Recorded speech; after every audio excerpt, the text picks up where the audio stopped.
Mini screen television ആരാധകർക്ക് ഒരുപാട് പ്രിയപ്പെട്ട പരമ്പരയാണ് ഏഷ്യാനെറ്റിൽ സംപ്രേഷണം ചെയ്തു വരുന്ന ചെമ്പനീർ പൂവ് എന്ന പരമ്പര.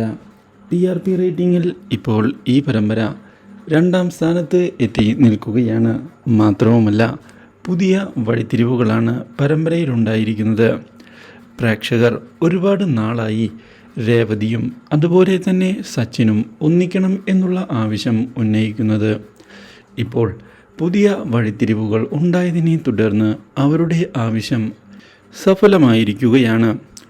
ഒടുവിൽ തൻ്റെ മുത്തശ്ശിയുടെ വീട്ടിലേക്ക് പോയതിനെ തുടർന്ന് അവിടെ വെച്ച് അപ്രതീക്ഷിതമായ വഴിത്തിരിവുകളാണ് സച്ചിൻ്റെ ജീവിതത്തിലുണ്ടാകുന്നത്. അപ്രതീക്ഷിതമായ അപകടത്തിൽപ്പെട്ട് രേവതി വെള്ളത്തിൽ വീണിരിക്കുകയാണ്. രക്ഷിക്കുന്നതിനായി ആരും തന്നെ അവിടെ ഉണ്ടാവാത്തതിനെ തുടർന്ന് രേവതിയെ രക്ഷിക്കുന്നതിന് കടന്നു വന്നിരിക്കുകയാണ് നമ്മുടെ സച്ചിൻ. ഇതേ തുടർന്ന് സച്ചിൻ ഒടുവിൽ രേവതിയെ രക്ഷപ്പെടുത്തിയതിനെ തുടർന്ന് അവർ മാനസികമായി കൂടുതൽ അടുക്കുകയാണ്. മാത്രവുമല്ല, അവരുടെ സൗഹൃദം കൂടുതൽ വളരുകയും ചെയ്യുന്നു.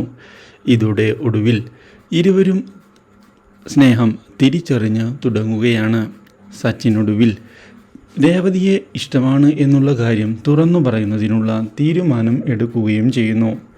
ഇതേസമയം രേവതിയും സച്ചിനും തമ്മിലുള്ള അടുപ്പം കൂടിയിട്ടുണ്ട് എന്നുള്ള കാര്യം അറിയാൻ ഇടയാവുകയാണ് സച്ചിൻ്റെ അച്ഛൻ. ഇതോടെ സച്ചിൻ്റെ അച്ഛനും വളരെയധികം സന്തോഷിക്കുന്നു. Do like, share and subscribe.